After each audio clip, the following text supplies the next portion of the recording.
Hello hello hello good morning. কেমন আছো তোমরা সবাই? আশা করি ভালো আছো। আর আমিও খুব খুব ভালো আছি। তো এখন হচ্ছে আজকে উল্টো রথ। তো ঘুম থেকে উঠে গেছি, ফ্রেশ হব। ফ্রেশ হয়ে তো আমার কাজ, ওই যে এখানে সব ভেজানো আছে, চিয়া সিড ভেজানো আছে। এখানে আমি ওই যে যেটা খাই পাউডারটা জলে ভিজিয়ে, সেটা ভেজানো আছে, সব ভেজানো আছে। মা ভিজিয়ে রেখেছিলো রাতে। তো সেগুলো সব কিছুই করবো। তো তোমরা সবটাই দেখতে পাবে কী করছি। আজকে একটু বেরোনোরও প্ল্যান আছে মাকে নিয়ে। তো চলো তোমরা দেখতে থাকো কী কী হয়। ফ্রেশ হয়ে চলে এসেছি রান্নাঘরে। একদম 2 কাপ ভর্তি ভর্তি জল নিয়েছি, কারণ এখন প্রথমে বানাবো চিয়া সিড, তারপর বানাবো চা। চিয়া সিড বানানোর জন্য প্রথমেই নিয়ে নিয়েছি একটা গ্লাস, আর তার মধ্যে নিয়েছি ভিজিয়ে রাখা চিয়া সিড অল্প, আর একটা গোটা লেবুকেও অর্ধেক করে কেটে নিয়েছি। আর এবার লেবুটার রসটা চেপে নিচ্ছি ভালো করে। এরপর জল গরম করতে দিয়েছিলাম, উষ্ণ গরম জল এইটার মধ্যে দিয়ে দিলাম। একটুখানি জলটা চেক করে নিলাম খাওয়ার মতন হয়েছে কি না। তো ঢকঢক করে আমি তাড়াতাড়ি করে খেয়ে নিলাম। এর পরের গ্লাসটা কিন্তু আমি বানাবো আবার, কারণ সেটা মায়ের জন্য। আমি একা থাকলে তো 1 কাপ ভর্তি জল দিলেই আমার চিয়া সিড চা সবটাই হয়ে যায়। তো এইটা মায়ের জন্য বানাচ্ছি সেম প্রসেসে। এরপর মায়ের বেলায় দেখলাম জলটা একটু বেশি গরম হয়ে গিয়েছে, তাই একটু ঠান্ডা জল মিশিয়ে ব্যাপারটা অ্যাডজাস্ট করে দিলাম। আর বাকি জলটা আমি খেয়ে নিলাম, কারণ সকালবেলা খালি পেটে জল খাওয়া খুব ভালো। তারপর এখন আমি ওয়েট করছি। প্রথমে গ্রিন টি দিয়ে একটুখানি জলটা ছেঁকে নিলাম, কারণ এটা আমার জন্য বানাচ্ছি। এরপর আমি এর মধ্যে দেবো হচ্ছে চিনি আর চা পাতা। চিনি কিন্তু আমি দিচ্ছি 5 চামচ, এটা আমি তোমাদেরকে দেখিয়েও দিলাম আর মনে মনে হাসছিলাম। তার কারণ আমি জানতাম এর পরেও হয়তো চিনি নিয়ে ঝামেলা হতে পারে। 1 কাপ চায় আমি 5 চামচ চিনি দিয়েছি, ভাবো তোমরা। আর এরপর হচ্ছে আমার সেই বিষ পান করার পালা। এটা আমাকে প্রত্যেকদিন 2 বার করতে হয়। আমার এক্সপ্রেশন দেখে বুঝতে পেরেছো নিশ্চয়ই যে এটা প্রচণ্ড বাজে খেতে। আর এখন আমি আরও একটুখানি জল বেঁচেছিল, সেটা আমি মায়ের চাটার মধ্যে দিয়ে দিলাম, কারণ ওখান থেকে আমি কিছুটা জল তুলে নিয়েছিলাম। আর এখন আবার রাতের জন্য ওই পাউডারটা ভিজিয়ে আমি ফ্রিজে রেখে দিলাম। ফ্রিজে না রাখলে না ওটা নষ্ট হয়ে যায়, কেমন একটা গন্ধ বেরোয়, আমার খেতে ভালো লাগে না, তাই জন্য। তো চা নিয়ে চলে এলাম ঘরে। আর এখন আমি দেখো চাটা খেয়ে নিচ্ছি। মা চা খেয়ে অনেক আগেই বাইরে চলে গেছে, মায়ের সাথে বসে বসে অনেকক্ষণ ধরে গল্প করছিলাম, তাই আমার চাটা খেতে একটু লেট হয়ে গেছে। আমি এখন একা একা বসে বসে চা খাচ্ছি, আর তোমরা দেখছো, কি অদ্ভুত তাই না? তো যাই হোক, দুটো বিস্কিট দিয়ে চাটা খেয়ে এবার আমিও চলে যাব বাইরে। মাকে জিজ্ঞাসা করব কি কাজ আছে না আছে। আর জিজ্ঞাসা করতে গিয়ে তো পরে আমিই ফেঁসে গিয়েছিলাম। যাই হোক, ফেঁসে যাওয়া না, নিজের ঘরের কাজ নিজেই করতে ভালো লাগে। তো যাই হোক, এখন চলে আসলাম আর মাকে জিজ্ঞাসা করছিলাম এখানে কি কি কাজ আছে। মা আমাকে টুকটাক ছোটো ছোটো কাজ বলছিল। তারপরে আমি আবার জিজ্ঞাসা করছিলাম এরপর কি করব বলো। তারপর মা বলল ঘর থেকে পোস্ত নিয়ে আয়। তো ঘর থেকে পোস্ত নিয়ে আসলাম। তারপরে আবার জিজ্ঞাসা করছিলাম এরপর কি করব বলো। মা বলল লঙ্কার ঝুড়িটা ফ্রিজে ঢুকিয়ে দে। তারপরে আবার বলছে এবার কি করব, তখন মা বলছে তাহলে ঘরটা মোছ। এইবার আমার এক্সপ্রেশনটা চেঞ্জ হয়ে গেছে। যাই হোক, চলে আসলাম ঘর মুছতে। আর যেহেতু আমার ইচ্ছে করছিল না, তাই জন্য আমি আজকে আবার লাঠির সাহায্য নিয়েছি। আর লাঠিটাতেও জানি না আমার হাতে প্রবলেম হচ্ছিল কি না। আমি তো এই লাঠিটা ওখানে ইউজ করছি না, আর এমনিতে আমি হাতে ঘর মুছি বেশি, তাই জন্য এইসব লাঠি টাঠি আমার পোষায় না। এই লকটা হয় আমার হাতে কাজ করছিল না, আমার তো কিছু একটা সমস্যা হচ্ছিলো, যার জন্য আমি ভালো করে চিপতে পারছিলাম না। পরে আবার মা চিপে দিল সুন্দর করে, তারপর আমি ঘরগুলো মুছে নিচ্ছি। 3 বার ওটাকে চেঞ্জ করেছি আমি, 3 বারই মা চিপে দিয়েছে। তো এই ছোটো ঘরটাকে আমি মুছে বেরিয়ে গেলাম। এরপরে আমি বড় ঘরটা মুছতে যাব।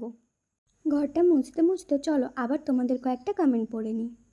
পিয়ালি সিম্পল লাইফস্টাইল দিভাই বলেছে, রোগা হয়ে গেছো গো অনেক, শুকনো শুকনো লাগছে গো তোমাকে। Thank you so much. আমি এই কমেন্টটা পেয়ে একটু দুঃখিত হলাম না, আমার ভালোই লেগেছে। আশা করি এই ভিডিওটাতেও তোমরা সেটাই আমাকে বলবে। আমার নিজেও সেটাই মনে হচ্ছে, জানি না এবার কতটা কি হয়েছি। মৌসুমী চন্দ্র অর্থাৎ আমার মা বলেছে, কুর্তিটা কার ঝেপেছো সোনা মা আমার, এবার জল খাওয়ার শুরু। হ্যাঁ, কুর্তিটা আমার মায়েরই ঝেপেছে। আসলে আমার মা এমন অনেক কুর্তি আছে যেগুলো পরে না, আমার সেগুলো পছন্দ হলে আমি সেগুলো একটু ফিটিংস করে নিই, তারপর আমি পরতে শুরু করে দিই। আর হ্যাঁ, জল খাওয়া শুরু। আজকে কিন্তু আমি একদিনের মধ্যে 3 লিটার জল খেয়ে ফেলেছি অলরেডি। এরপরে মা স্নানে গিয়েছিল, সেই কারণে আমাকে একটুখানি বলেছিল পোস্তটা দেখতে। রান্নাটা কিন্তু মাই করেছে, আমি করিনি। জাস্ট মা একদম ঝোল ঝোল পোস্তটা দিয়ে গিয়েছিল, আর আমি ওটাকে একটু মাখা মাখা করে লাস্টে নামিয়ে, মানে গ্যাসটা অফ করে দিয়েছি আর কি, আর কিছুই করিনি। তো এরপরে আমিও চলে গেলাম স্নান করতে। আর দেখো স্নান করে বেরিয়ে চলেও আসলাম। আজকে আমি শ্যাম্পু করেছি। গাইজ দেখো আমি বাড়ি এসেছি, ওখানে কইটুকু ভাত খেয়েছি আর এখানে আমার মা কত ভাত দিয়ে দিয়েছে ভগবান। যাই হোক, ভাত, এই যে ভেন্ডি ভাজা আর এই যে আলু পোস্ত একদম মাখা মাখা করে, যেটা আমি খুব ভালোবাসি খেতে। চলো এখন খেয়ে নিই। খাওয়া দাওয়া কমপ্লিট করে একদম ঘর অন্ধকার করে দিয়ে শান্তিতে মা মেয়ে বসেছিলাম একটু ওয়েব সিরিজ দেখতে, তারপরে হয়ে গেল সর্বনাশ। দেখো আমাদের বাড়ির অবস্থা, কি অবস্থা আমাদের বাড়ির। এই যে সব একদম জলে জলাকার, বন্যা হয়ে গেছে, এই যে কত জল, সব ভিজে গেছে, সব ভিজে গেছে। এখনো বৃষ্টি হচ্ছে মা? ঝিপঝিপ করে হচ্ছে, কিন্তু প্রচুর বৃষ্টিটা ভালো হচ্ছে। 3-4টে পাতা আটকে গেছিল, ইয়ে বন্ধ হয়ে গেছে। কি অবস্থা। কাপড়গুলো সরিয়ে দিয়ে সব কাদা কাদা করে। আমি কত ভালো করে ঘরটা মুছলাম ভগবান। অবস্থা। আমরা এখন বেরোচ্ছি, খুব অবস্থা খারাপ, বাড়ি ঘরেরও রাস্তাঘাটেরও, জানি না কীভাবে যাবো। যাই হোক, কিন্তু তাও বেরোতে হবে। স্পেশাল একটা কারণ আছে, সেটা তোমাদেরকে পরে বলছি, ঠিক আছে? তোমরা সাথে থাকো। দেখো কি অবস্থা, কিভাবে বেরিয়েছি আমরা, কি পরিমাণ জল রাস্তায়।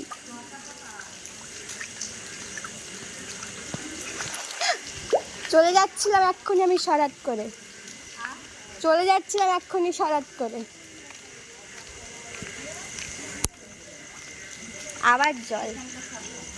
দাঁড়াও, ক্যামেরাটা বন্ধ করি পড়ে। রাস্তার অবস্থা তো তোমরা দেখতেই পাচ্ছ। ভাগ্যিস একটা টোটো পেয়েছিলাম। তো চলো তোমাদের সাথে একটা গল্প শেয়ার করি।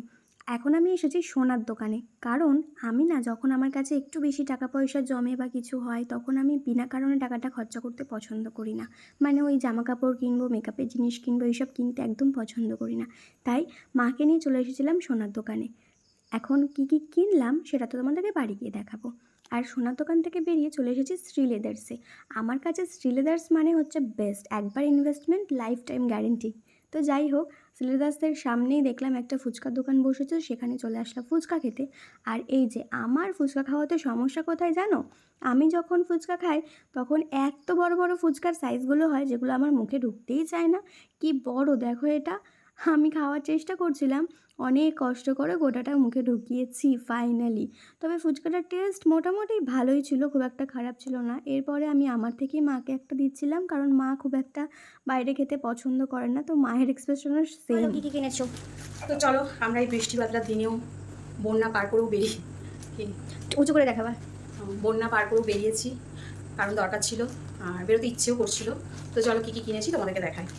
এগুলো হলো আমাদের ফেভারিট বিস্কুট, জিরে দেওয়া বেকারি বিস্কুট, খুব পছন্দ করি খেতে, নিয়ে আসলাম।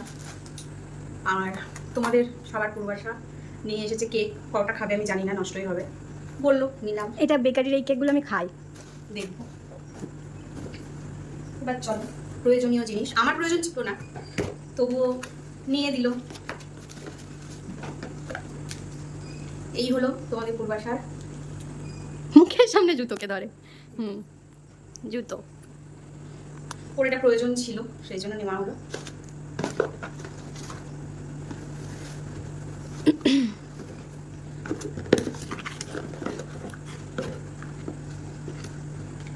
এটা হলো আমার, তো এটা কোনো প্রয়োজন ছিল না আমার। 2-3-4 এরকম 3-4 জোড়া রয়েছে অলরেডি, তারপরেও নিয়ে দিল।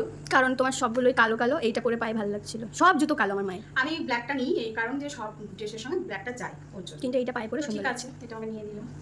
আচ্ছা, কিন্তু হাস্যকর বিষয় হচ্ছে জুতো সাইজগুলো দেখাও। জুতোর সাইজ এই যে আমারও 3, আমার মায়েরও 3। দেখো আমরা এত বড় বড় মানুষ, আমরা 3 নম্বরের জুতো পরি। দেখালাম, এবার আমার গিফটটা আমাকে দিয়ে দাও। এনগেজমেন্ট একটা করে দিই। স্পেশাল আমার জন্য গিফট আছে, সেটা এবার আমাকে দেবে। হাত দাও, এনগেজমেন্ট করে দিই।